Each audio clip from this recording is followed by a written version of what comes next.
session with a small speech and to probably welcome all participants. Uh, Thank you, Mr. Moitro, and a very, very warm welcome to Mr. Pradeep Chopra, Chairman of ILEAD, a very, very distinguished entrepreneur, industrialist, academician, educationist, all rolled into one. In fact, we have had the privilege of interacting with Mr. Chopra for the last several years, and every interaction, I must say, has enriched each one of us. Once again, welcome, sir, to this Thank you, webinar. sir. And we are all confident that the participants in today's webinar will be immensely benefited by your wisdom, your insightfulness, and your enlightenment in general.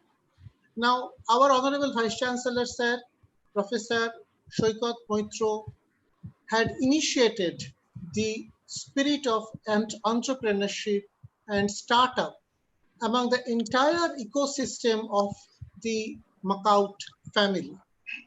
He has been doing this relentlessly for the last few years. And today, when a pandemic has swept us off our feet, we have been in distress, the entire country, the entire world has been in distress, the necessity of entrepreneurship is more than ever before. So I think this is an opportunity. I mean, this is a crisis, we all know that, but this is also an opportunity to relaunch ourselves and to make the best usage of this particular situation to see how best we can bring out the entrepreneurial spirit among all of us.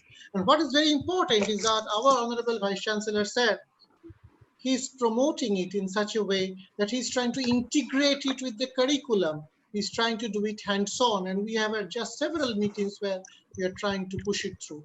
So I will not waste any more time. I will request our Honorable Vice Chancellor, sir, to share his wisdom with us.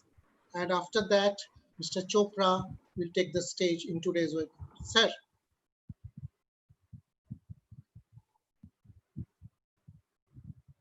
Okay, I think Mr. Chopra can start his talk, and maybe Vice Chancellor sir will join us later. So Chopra sir? Yeah, okay. Kindly start. Very lot of thanks to MAKAUT for giving this opportunity for me to speak. Honorable Vice Chancellor has been spearheading to promote entrepreneurship in all the students of MAKAUT University as well as the affiliated colleges.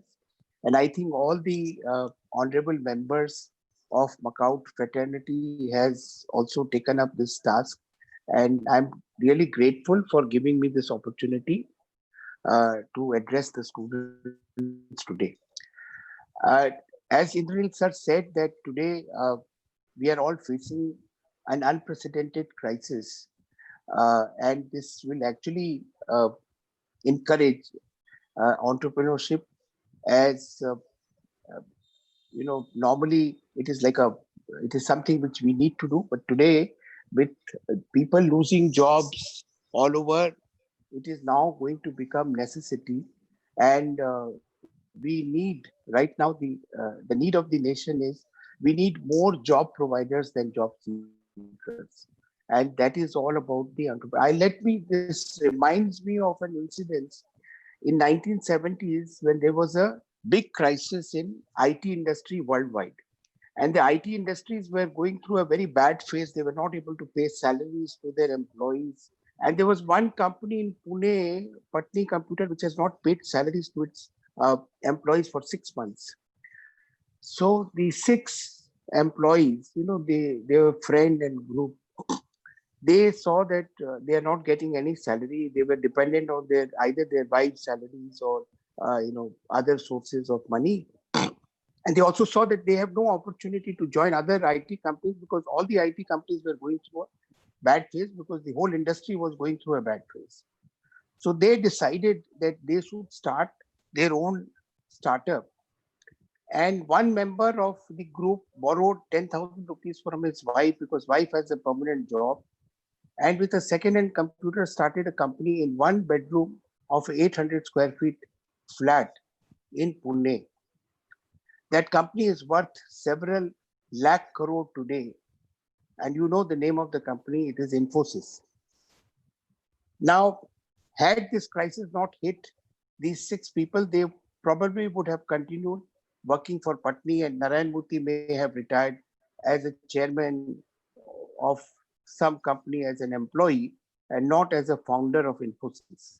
So every pandemic or every crisis, and this has not only happened in India, the same thing happened in Wipro when Shogoto, Mr. Bagchi left Wipro and started Mindtree. And today Mindtree is one of the very, very successful company in IT industry. And there are many such occasions has happened.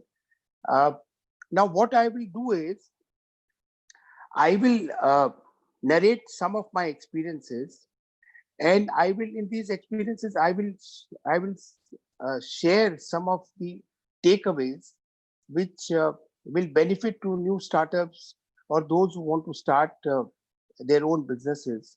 Now, normally we think that to start a business you need a capital, or you need a kind of a godfather. You need somebody who will guide you or who will help you.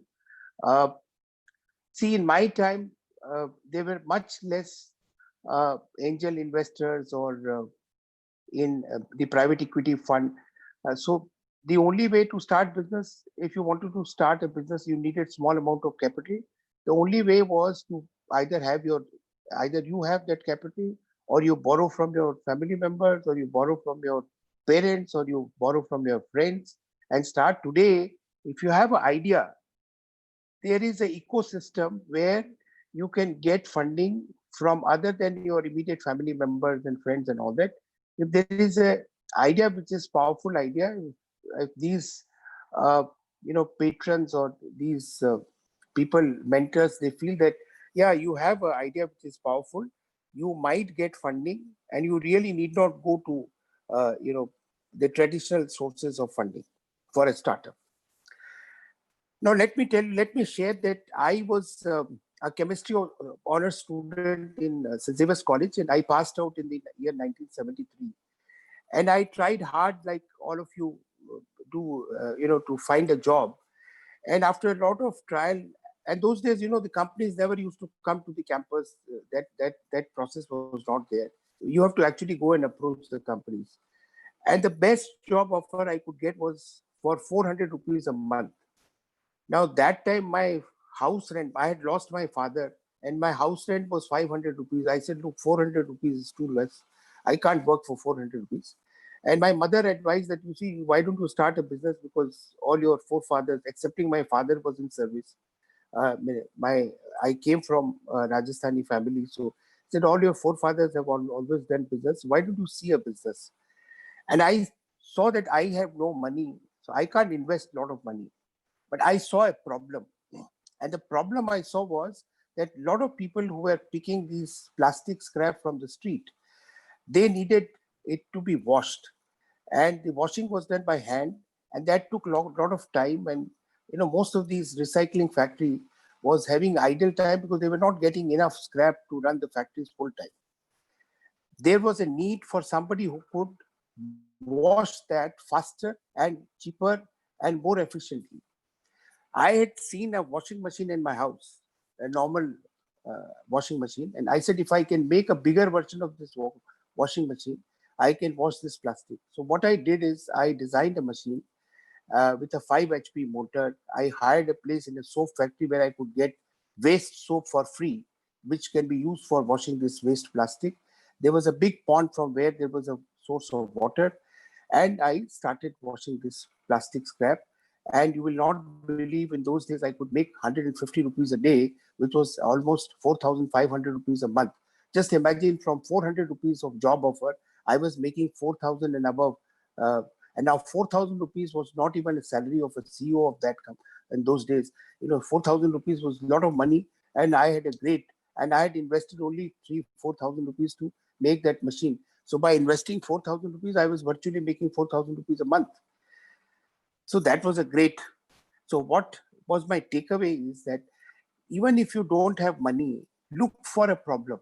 And if you can find a solution for that problem, you are already in business. Yeah. So that, and there are many problems here. All you need to do is find out which problem you can solve and you start a business. Business needs idea more than money. Yeah. So if you have a bright idea to solve a problem, you can do a business. Now, those days, there was a time when a lot of ghirao was happening and a lot of Naxal movement was having in Calcutta. Factory had a big labor trouble. The striking laborers also stopped me from using that place, and they said, look, we will not allow any production to happen. You can at best take out your material. And so I had to somehow close that factory. I had no option because the bigger factory where it was located had a big labor trouble. And so again, I thought, what should I do? And I thought, rightly so, that if I start a business where there are established players, it will be very difficult for me to compete with them. How can you compete? Today, see, I'll give you an example. Today, iLead is just a 10 years old. Now, it is very difficult for me to compete with, colleges like St. Xavier's who are 170-year-old.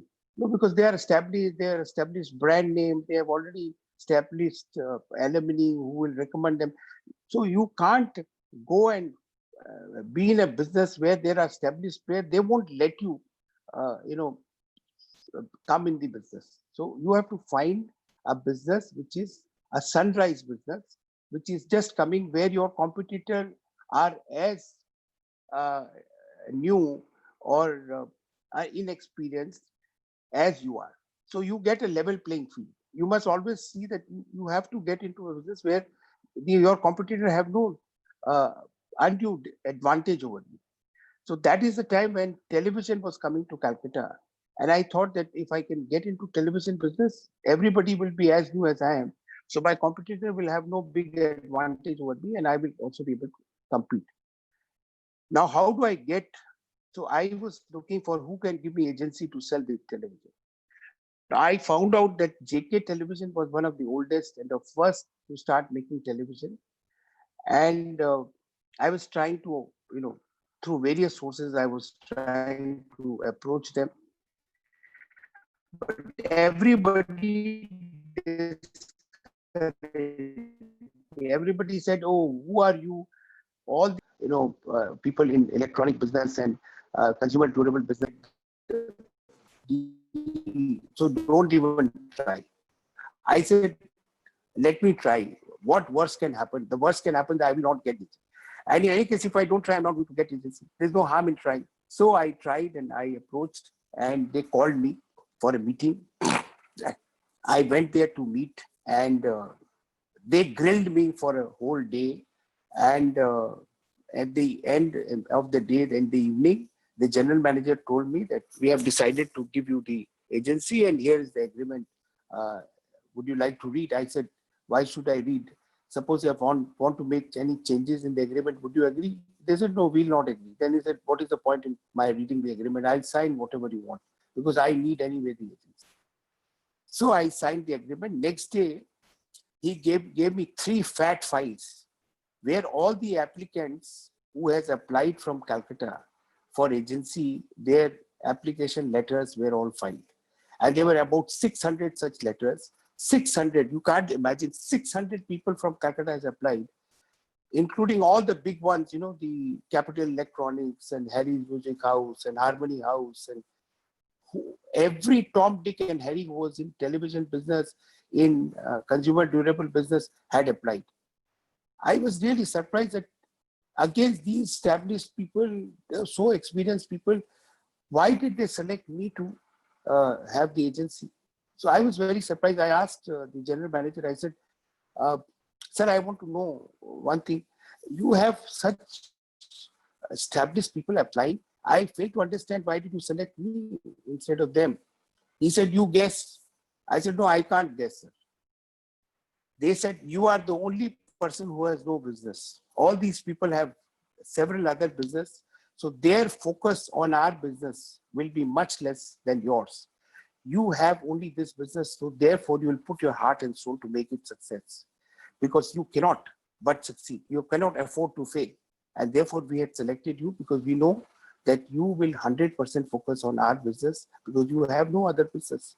So what I was thinking and what other people was thinking was my weakness, that I'm inexperienced and I don't have any other business and I don't have any track record, and I was ultimately proved to be my strength. Many times we leave business because people tell us we are not competent enough, or we are not eligible enough, or we are not entitled to get that business. Somebody else's opinion, is just an opinion. So don't get dissuaded when people tell you you can't do something, or you are not fit to do, or you are not ready to do, or all that stuff. You pursue. The chances are that whatever your friends and relatives and well-wishers are thinking, the reality may be just the opposite. Yeah, you may be the most eligible person to get. Unless you try, you will never discover it. So therefore, don't get dissuaded when people tell you, oh, this is not what you can do. Yeah, if you really put your heart and soul, you can do anything. Now, after that, that television business continued for 2-3 years, and then again, the JK Television had a big labor strike in their factory. They have to close down. The TV business also became very competitive, and new channels were not coming. So ultimately, they closed down. With them, we also has to close because that was the only business we were doing. And I was left with no money, because this is one thing which normally an inexperienced businessman faces when he does something in partnership, is that if you don't check on your partners, sometimes the partners may take you for a good ride. And I was taken for a good ride by my partner. All the money was siphoned, and I was left with only bank liability, and uh, there was nothing there. All my 3 years hard work and my capital has gone. And the next 3, 4, 5 years were very, very hard, because I had no source of income, and the money has gone. Even the household expenses were very difficult to maintain. Then I realized that the only business which I can do without money, where there is a big chance of making big money, is the real estate business. Because real estate business, you can do it from your house. You don't need an office. All you need is seller or a buyer. And if you can make a deal click, even if you have 2 deals in a year, you can make enough money to sustain you for the whole year. Yeah, because the deals are big in value. And therefore, I was trying as a broker to the deal. And I found that things were not happening. And everybody was telling me that I'm wasting my time and I should rather look for a job. And it doesn't happen like this and all that stuff. But I did not lose my patience. And one day, the deal clicked. Lord Sinha's brother was here to sell his property, and he was in a great hurry to sell. And it so happened that he wanted to sell the deal in 7 days' time. And let me tell you that in real estate business, you can't do a deal in 7 days. But I know he was a NRI. You see, what has happened in 5 years, I had not been able to do any business, but that doesn't mean that I didn't gain. I gained a lot of experience. I gained a lot of information. I gained a lot of insight about the real estate. The 5 years not wasted. This I realized later, because I knew exactly that the property he's selling much cheaper because he was in a hurry to sell. And I also knew that he cannot encash my check even if I give him a check, because there was something called Exchange Control Act, which prevented him to encash check till he gets the permission from the Exchange Control Board to sell his property and encash the check. So I knew that even if I give him a check, having no money in my bank, I will have time. He can't encash his check, so he'll take about 3 months to encash his check. So 3 months time I've got. I have to arrange money in 3 months. So I signed the deal. In those days, it was 7.5 katas of land on Lord Sinha Road and Lower Circular Road. Today, the value of that property will be around 50 crores. I bought it for 12 lakhs from him that time. It was way back in 80s. And I could sell the property within a month to another investor for 21 lakhs. And I made some 7-8 lakhs rupees without investing a copper from my pocket. I could get the money from my buyer and they got my check in cash, and that was the beginning of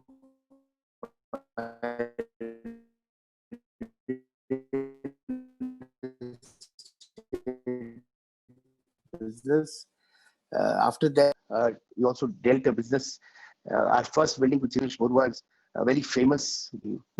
Devdas Prabhutesh Borua, his name is now today is the name of Baligan Sakula Road.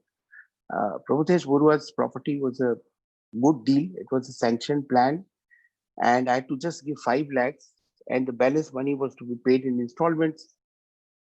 And I can tell you that the whole property was developed by us with no capital. That means we had actually negative capital was required. The moment to the prospective buyers got money is without any capital, I could make in that project about 40 lakhs. 40 lakhs was a lot of money in those days. And thereafter, we never saw, look back in real estate, because after that, we started an office. And again, I tell you that office is very, very important. You should invest in a good office, because office will generate enough income to pay for your house. I had, in spite of the fact I was in real estate business, I continued for 20 years after starting my real estate business in a ramshackle rented house, which didn't have, which only had 2 rooms, and I had 2 children, and my son used to sleep in the drawing room. Yeah, and there was no bed. He had to sleep on the sofa, and he was become very tall, so the sofa space was not enough. But I did not buy any flat, even from my own project, because there was always shortage of money, and it was initial stages. But we invested the entire profit of the first project into making an office. And that actually proved to be the right decision, because anybody coming to our office and looking at the office and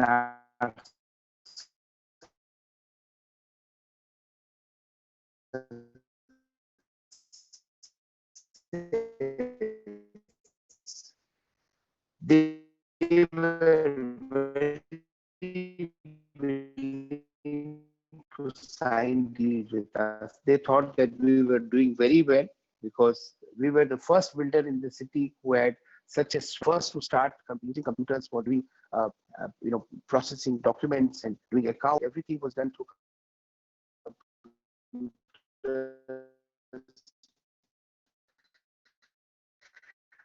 and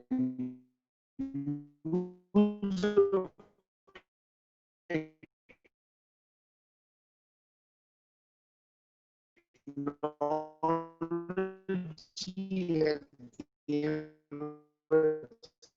a big edge over our competitors, and we were able to get deals which our competitors who were even established 20 years before, who were 20 years senior to us, they were not agility. Because of us, we were creating the right impression in front of the joint venture to new entrepreneurs is that invest.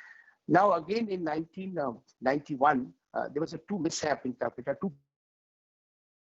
buildings collapsed. One was Pradeep Kundalia's building in the road. Because of these two collapses, there were no business happening. I was every day going to my office. There was nothing was happening. No sanction was happening. So it was time to do something else. So I told my partner, I said, look, you stay here. Let me go abroad and see some business opportunity, because that was the time when India was about to open up. Manmohan Singh was the finance minister. Narasimha Rao was the president, was the prime minister, and I got an information that there was an office available in Bremen in Germany, World Trade Center, without any rent. Yeah, I don't have to pay rent. 3 years it was rent free, and they were also offering all kinds of help to establish a company in Germany. And so I took that option and I went to Germany in 91 and started a company in Germany because there was no business happening in India. Now there, I saw two opportunities immediately. I could, uh, I had understood that because of my exposure to plastic business in the beginning, my first business, I knew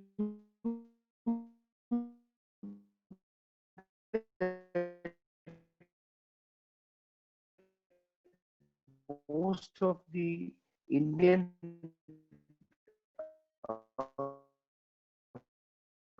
Calcutta-based plastic recyclers are not able to run their factories to full capacity because there was a green plastic scam. When I went to and they were willing to pay money to lift plastic, recyclers will give me money to get that plastic scam. So I to Indians, and I was getting paid, both being paid again by Indians to purchase the plastic scam. This was a tremendous business. I mean, you don't need any capital, you are actually paid at both ends. Such businesses also exist. You have to just see where the businesses are. Yeah. Now, but that business cannot sustain because sooner or later they will discover, the seller discovered that this, in India you get paid for this, and the Indians discovered that, oh, this is available for free. Why should I pay? But this business lasted for 6 months before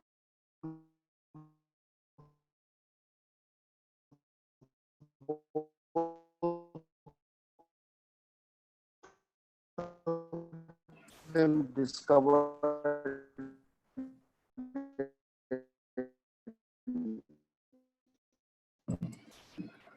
Hello, sir. Your voice is breaking. started contacting each other. But in 6 months' time, I made a lot of money. Yeah. Business which I started, which I'm still doing in Germany, even after so many decades in any other field. This model you can. Is it clear? Hello, Pradeep, Can sir. you hear Sir, me? your voice Hello. is breaking, sir. Can you hear me now? Yes, sir. Now it is audible. Yes. It is better. Yes, sir. Better. Yes. Yes. Yeah. Okay. Yes, sir. See, Please I continue. saw. Is it? Yeah. I went and I when I was in a flight while going to Germany, I read in India Today. You know, I also tell you that when I went and I was in the process of opening my bank account in a German bank after establishing my office, my company in Germany, the lady in the bank, while filling the bank account opening form, there was a column which said nature of business. And she asked me what business, Mr. Chopra, you're going to do. And I said, I haven't decided and I don't know. She was horrified. I mean, she was shocked. How could somebody come all the way from India, start a company and don't know what he will do? She said, we don't do business like this in Germany. She told me much later, 5 years after I was there. She said, I thought that I'm giving this nutty guy 3 months time, 3 months, in 3 months time, he'll pack up and go. He doesn't even know what he's going to do. He has come unprepared and all that stuff. After 5 years, when this conversation was happening, all the other people who had come with planning and all these things, they had closed their shop and went. And two Indian companies stayed. One was my company, another was another Kotawala company. We were both surviving. I told her, I said, look, if sitting in India, if I plan what I will do in Germany, don't you think that's a stupid thing to do? It is better that I come here. I'm an entrepreneur. I will come here and see where the opportunity is and then strike on that opportunity. She said, yes, now I can understand your strategy. I said, it would have been a foolish thing for me to sit in India. Not that I have not planned. I had come prepared and I have explored and I have done my research and I found that, from Calcutta, tea is exported. Bremen is a tea city. Then there is a silk which is being exported from Calcutta. The biggest importer of silk was also in Bremen. Garments are exported. Then, dry flowers were exported from Calcutta. There was a big importer of dry flowers. But it was, as I said, it was very, very difficult to compete with a established, businessman who was doing this business for 20, 25 years. How could you, compete with them because the man who was the biggest importer of silk, he stayed in a house next to my house where I was staying in Bremen. And he told me once when we met, he said, "You come, you are most welcome to come and have a cup of tea in my house, but don't talk about silk. I'm not interested in, trying to purchase any silk from any other person. I'm quite happy with my existing supply. So don't even, try to sell me silk." So it's very difficult to enter into a business where there is a already established, you know, chain of supplies established. What I saw when I was going, I was reading news. I mean, India Today in my flight, and I read that India was exporting finished granite monuments to America, to Japan, to UK, and to France, but not to Germany. I was really shocked. I was really surprised, and I decided to visit the biggest stone tech messe, the trade fair in Nuremberg, and I saw that the Indians had opened the stalls, but they were not selling to German market. And then I asked one person who was very established, who was selling rough stones to all the German manufacturers of tombstones. I said, "Why Indians are not selling finished monuments in German market?" He said, "Look, because the quality specifications and the quality requirement of the German buyers is too stringent, which the Indians can't produce. Indian cannot match the such a stringent quality expectation and requirement of the German market." So I said, "Look, if it is only quality, then quality can be matched. It's not that the Indians cannot, match the quality. In many other areas, we are matching the global requirement of quality. So what is so different here?" He said, "Don't even try. Nobody has succeeded." So I said, "Look, in Germany also, it is the man. They're not people are not from Mars. The people are from planet Earth who are doing it, and we also have the similar people, and we have a great sculptures. If you go and check our old temples, we have great stone masons." He said, "No, no. Anyway." So I said, "We have a German stone, or anyway, come going from India, and we are using the same abrasive and same consumables as the German factories are using. It's only the manpower different." So I said, "I will do this business." So I took some orders. I supplied one or two containers, went without any problem, and I made good amount of money because there was a huge margin. But from the third container onwards, I started facing what he has predicted.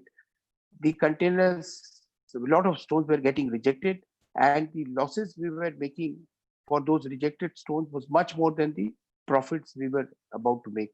So at the end of the year, I found that we have lost money. So I now knew that why he was telling me not to venture out in this business. But then I had decided, I said, I will not quit. What best we can do? So what I did, I hired two stone experts who were just passed from a stone mason institute, and gave them an offer that they have to come to India to my factories, the supplier factories, and train our workers on the German way of doing the work so that we can meet the German quality requirement. And they have to make manuals, they have to put systems, they have to put processes, and the whole operation should be process and system driven so that even when they go back, the method continues and the quality is ensured. And I said, if you can able to do that, and if I get 40, 50 containers which will go during your stay in India, and if they go without rejection, you get a bonus of 1 month holiday, fully paid by me, hotel, traveling, airfare, everything I'll pay, food. They said, okay.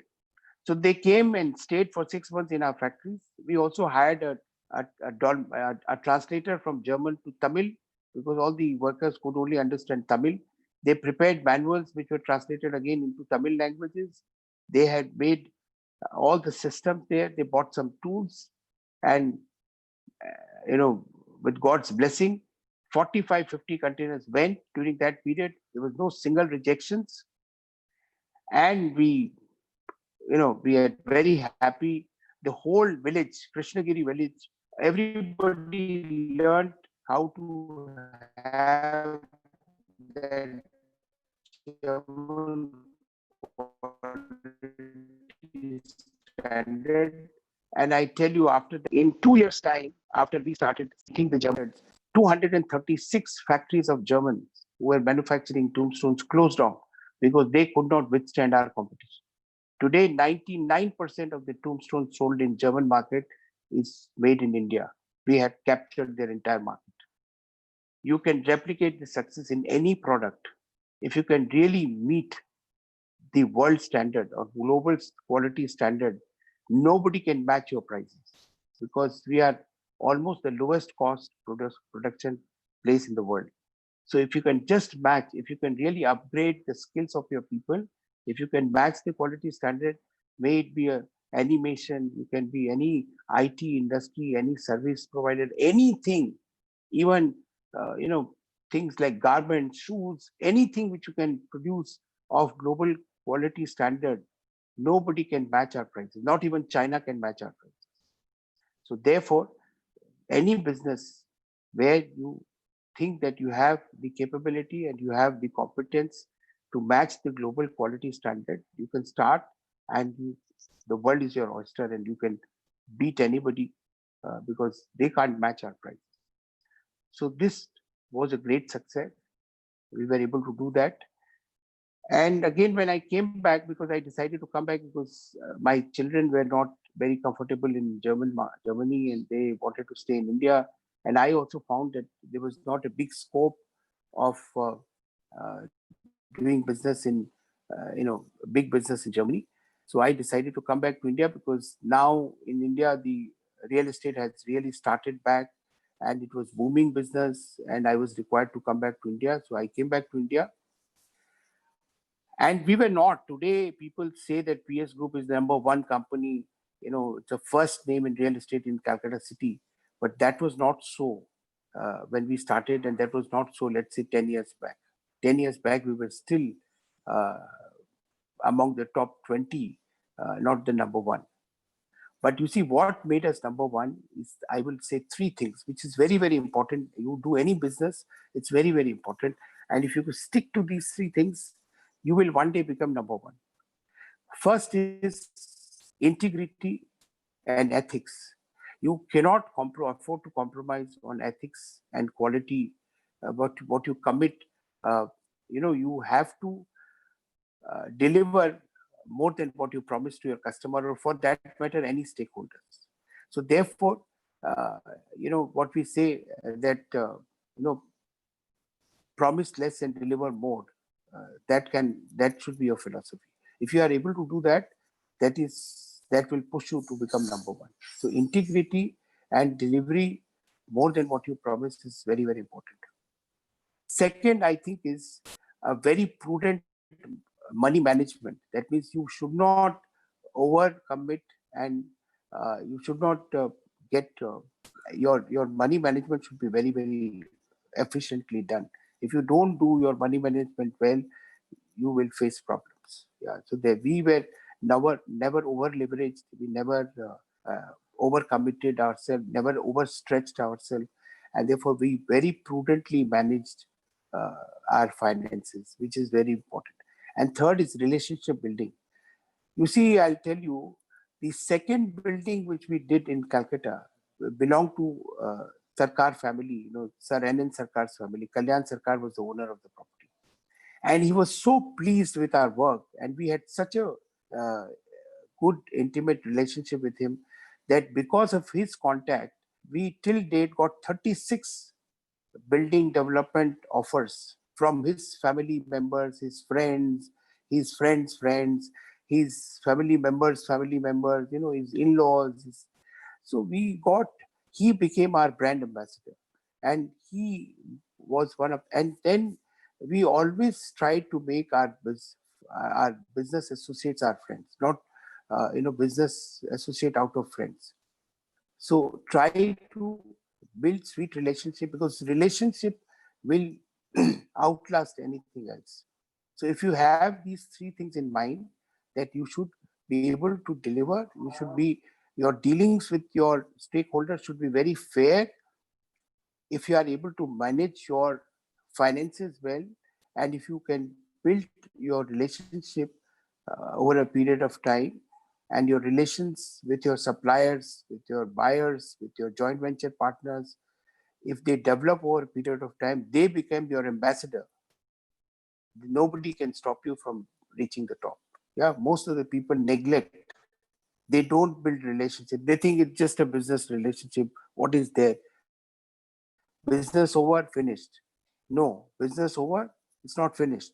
You will continue bringing more businesses if you have a good relationship. So these are the three things I would say that a startup. I don't want to give you 25 things. If you can focus on these three things, I think you will become one day very, very successful businessman. And last thing I will say that business opportunities are there. I see business opportunities every day. It is very difficult for me to, pick up everything and execute. But there are hundreds of business opportunity I see every day. So there is no dearth of business opportunities. Identify, and you have to figure out which one is most suitable for you, for your temperament, for your kind of skill set or competence and all that. That is something which you have to decide. Nobody else can decide for you. And if you decide, I think, and this is a myth. People say that this kind of myth that business can be only done by some uh, particular people from particular community. The Marwaris or the Gujaratis can only do business. It's all nonsense. I have seen, very honestly, let me tell you, when I started, I had some Bengali boys who started doing brokerage with me. Today they have become builders and they have made so much money, uh, that I don't think we have made so much money. And they have been very, very successful, and they were really given uh, run to Marwadis and Gujarati businessmen of same their own business. So it's up to you. You can, if you decide you will become successful, nobody can stop you from being successful.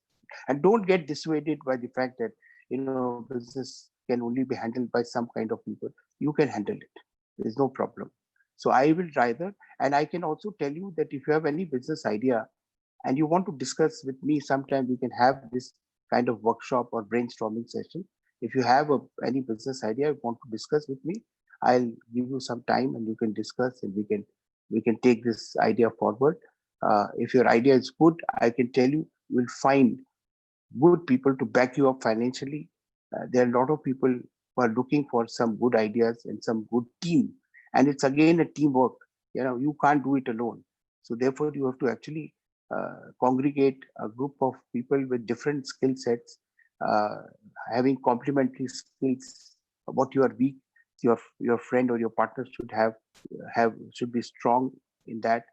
See, my partnership with Mr. Dugard, it has lasted for almost 36, 37 years now. People wonder how can such a partnership can last, and we are diametrically opposite people. You know, I'm 180-degree different than him, and that is a good thing, because then we can see what is my weakness is his strength, what is his weakness is my strength. So we can handle any kind of things. We see everything from a different perspective, and we debate and argue and disagree, and yet we work together. Yeah, that's very good, because as Ray Kroc once said, that if two people in the organization thinks alike, one is useless. Yeah, so they should think differently. Then only you have a bigger perspective. So you should respect and accept people who will disagree with you. Then only you know the truth. Yeah, you should not only surround yourself with yes men, because you can't afford, the businessman can't afford to make mistakes. And if you have only yes men around you, you will make mistakes. So you must get people who will object to what you are saying, who will question what you are saying. Yeah, then only you know the truth. So these are some of the things. Uh, I'm writing a book actually on entrepreneurship, and based on my takeaways and my experiences, and there's a lot of tips. I think the book should be out in the next 2-3 months time. I'm finishing, almost done. I think I can give you that book. That will be very, very useful when you are starting a business. Everything, even smaller things, are taken care of that. Uh, so that's it. Thank you so much for giving me this opportunity. Now, if you have any questions, you can ask me the question.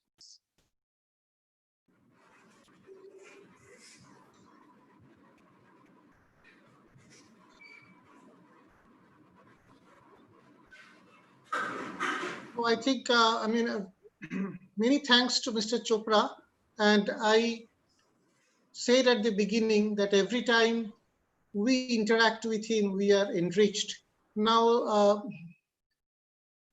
switching to the Q&A session, question answer session, there's one question which I see that when it comes to business relationship, how do you think an entrepreneur reacts with his or her employees in a pandemic like this? So this is one question which has come up.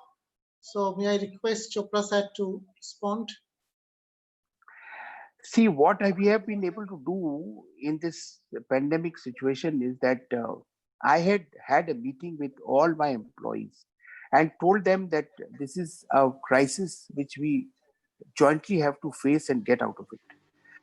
So let me tell you, some people had voluntarily decided to quit. Yeah. Some people, or most of them, has voluntarily decided to take cuts on their salaries. And we have told them, and they know what we say, we will honor that, is that once the things are back, we'll make up for whatever loss they have made during this time. And so because we are in the same ship, we can't let the ship go down. Yeah, because if we don't cut our costs, sooner or later we'll go down. So it's everyone's responsibility to make sure that the ship is afloat. So I think we have excellent response. Let me tell you, after having said this, I had not gone to Germany in the last 16 years. Yeah, I get the balance sheets and I sign every year here. I know that the business is run by them very efficiently. I had made my employees my partners. When I decided to quit Germany, I said I will not be able to give any attention. You have to run this business on your own as a owner of the of the business. And I made them partners. I gave them equity in the business, and they still feel that no, I am the boss, but that's their goodness. But they run this business, and I know they run it better than me. I would be running that. So you get that kind of loyalties only when you respect, you give them self-respect, you trust them, you make them feel that we are part of the same organization. There's no boss and there's no employee. Yeah, we are all the same. Yeah, we are colleagues. I don't call anybody my employee. I call them colleagues. Yeah. So whenever I'm introducing anybody, even if very lowly, some low grade, at class 4 employee, we said, this is my colleague. Yeah, so you have to give them self-respect. If you give them self-respect, they'll never leave you. Sir, another question which has been floated is if you can tell the audience a little bit briefly about investment and stock markets. Probably this is not too much relevant in today's discussion. I've always lost money in stock market. So I better not give you advice. I have stayed away from stock market. I don't get a kick in making money in stock market. I get kick in building businesses and giving employment and building from scratch businesses. I'm not in business only to make money. I am in business to create an organization where people get employed and things like that. Yes, I mean, very rightly Chopra sir has said it, that money is a spin-off, but at the end of the day, through a business or an entrepreneurship, what you really try to do, you make things happen for betterment of the society and the people at large. So we are once again thankful to Mr. Pradeep Chopra.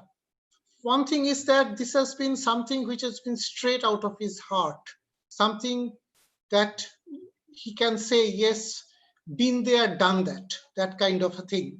So I think we will have a very, very positive takeaway from this interaction with Mr. Pradeep Chopra, Chairman, ILEAD, and as he pointed out, those three pillars to success. One is maintaining integrity and ethics. Number two, prudent money management. And number three, building and maintaining long-lasting relationships with people. Now is the time to switch to our Honorable Vice Chancellor, sir. See, as I said at the beginning, that our Vice Chancellor, sir, Professor Shoikat Moitra, has been relentlessly pushing the cause of entrepreneurship. Not only I have had the privilege of visiting along with him several chambers of commerce and other places where we have discussed at length how to motivate students to join this entrepreneurship stream. As Chopra has said at the beginning, that today we need job givers rather than job seekers. So it's a proud privilege that we have our Honorable Vice Chancellor, sir, Professor Shoikat Moitra with us, an academician, an administrator, and above all, a visionary leader of people. So, sir, I will hand it over to you for your enlightening observations in the area of entrepreneurship, sir. Thank you, Professor Indranil Mukherjee. It's a nice thing to have a real entrepreneur amongst us, Mr. Chopra, because he is not only an entrepreneur, he has the power of innovation, and I have seen him applying many beautiful things which are very much useful for the society. For example, utilizations of waste materials in different value-added items. So these are nice things. And one thing I'd like to request Mr. Chopra, he has written a lots of books. And if these books are available in e-format, digital format, so if the links are provided, then all our panel, these participants, they can have access to those resources. So they can go through those books which you have written, or all these, these books on motivation, inspiration, business. Recently, you have written a book on small finance, small savings. So these are all beautiful books. So if these are available in e-format, the link may be provided, and we can then give all these participants an access to all these things. This is one of my request. Kindly see it. So that yes, sir. Yes, sir. It will be done, sir. Okay, thank you. So that means all our panelists, all our participants who are present over here, they will have another added, this takeaway from this webinar. Not only you have listened to Mr. Chopra's lecture. These lectures will be available at YouTube and in recorded format, that you can have access to that. Number two, you can have access to, you will get certificates for participations. Number three, you will get, all these resources that are written by Mr. Chopra. These are all, these small booklets and books. These are, if you go through all these things, these are very, very, useful and motivating, inspiring, and it will give you lots of information. Now the thing is, why we have taken up these exercises of making Mr. Chopra and other stalwart personalities present and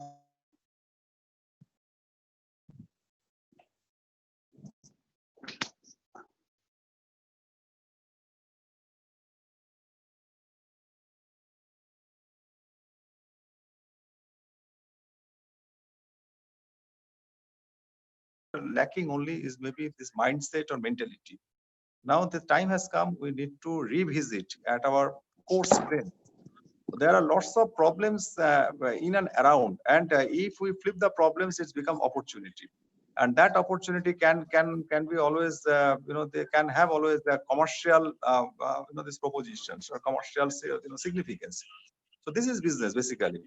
Any problem, you first try to identify any problem, and then try to propose some solution, and that solution becomes, this business proposition.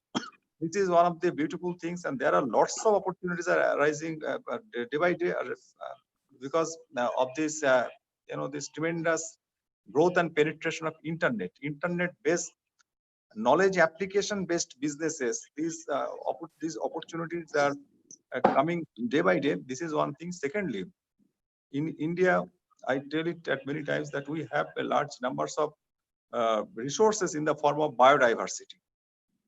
So in and around us, there are lots of useful things in forms of plants, herbs, all these useful vegetables and all these things. How to make all these things a value-added items? Then all the waste materials, how to convert all these things in value-added items. That will not give economy. That will also save the environment also.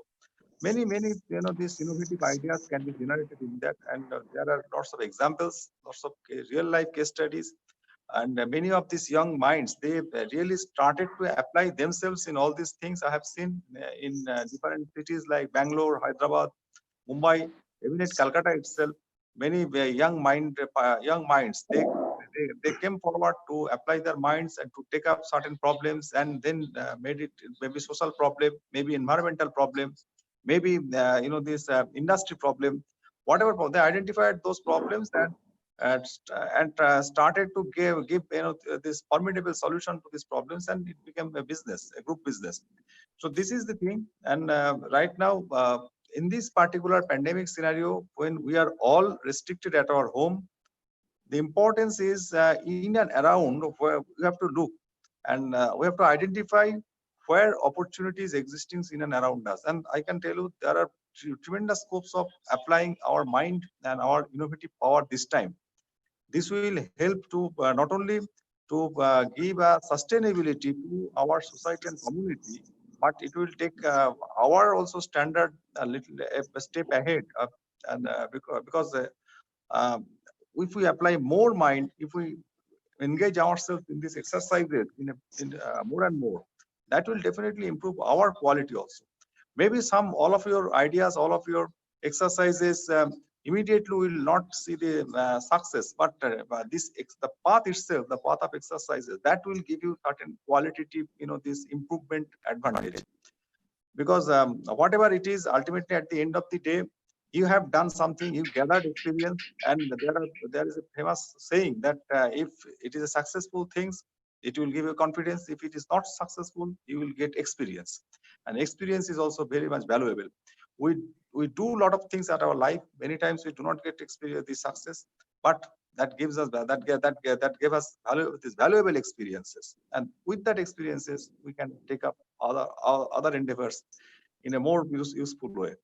So with this, I wish all these participants very bright successful career ahead. We have started one entrepreneurship activity at the university. If you have certain brilliant idea, certain innovative idea, as individual or as a group, you can always let us know. We will try to push you. We will try to support you. And with us, there are lots of these experts and mentors and wise persons like Mr. Chopra and others are available. So you will get guidance also how to take it further. And in that way, uh, what is the purpose of what is the slogan of this country, that we want to generate a large number of job givers instead of job seekers? That will be fulfilled. So with this, thank you all, and very soon you will get the link from that may be declared shortly by our entrepreneurship cell. Kindly keep a look at it, and after that you try to get access to all these e-resources from Mr. Chopra's side. And we will be trying to upload certain resources which might be helpful for you in upgrading your these knowledges and ideas regarding businesses. There are lots of these interesting books are coming up day by day from different parts of the world. We are trying to collect and trying to make it available to our learning community.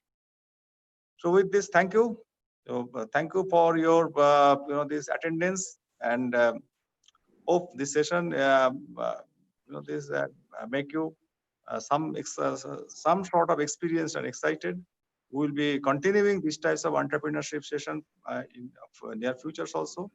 In numbers of budding entrepreneurs, successful entrepreneurs, they will be joining us, and try to interact with them, try to form network with them, so that whatever you take up, that becomes successful. Thank you. So we would like to thank our Honorable Vice Chancellor, sir, for his many-faceted views, enlightened views about the nature, spirit, and growth of entrepreneurial spirit. So with this, and once again, thanks to Mr. Pradeep Chopra, Chairman ILIT, for joining us in this webinar with his extremely insightful ideas and thoughts. We will have more sessions with stalwarts like Mr. Chopra in future. So we are closing the session now, and you will soon be provided with the relevant links for the downloading the e-certificates and other details. I would request our team here who are handling the technical details to soon provide the links. Thank you. Thanks to all the participants for joining us this evening. Thank you, sir. Thank you, Chopra sir. Thank you, sir. Thank you.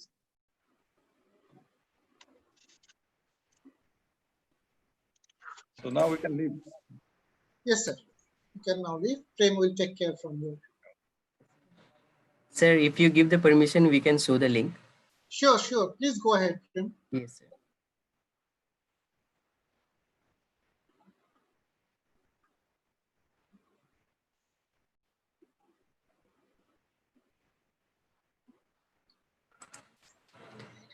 All the participants are requested to kindly take the note of the links and kindly give the feedback. And after giving the feedback, a certificate link will be generated and certificates will be provided to you after 2 hours after giving the feedback. So kindly give the feedback and take the note of the link. Thank you all.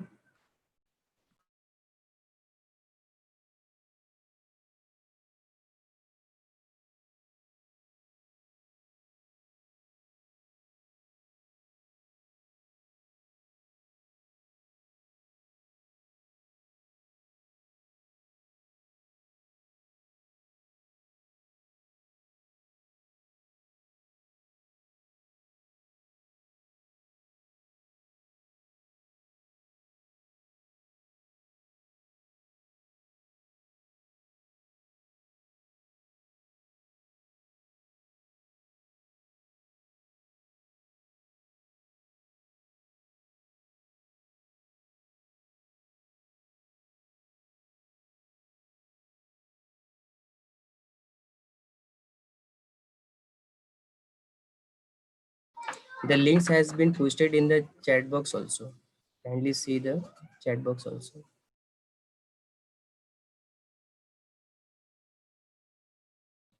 Participants are requested to kindly give the feedback and take note of the certificate links. The certificates will be available to download after 2 hours after giving the feedback.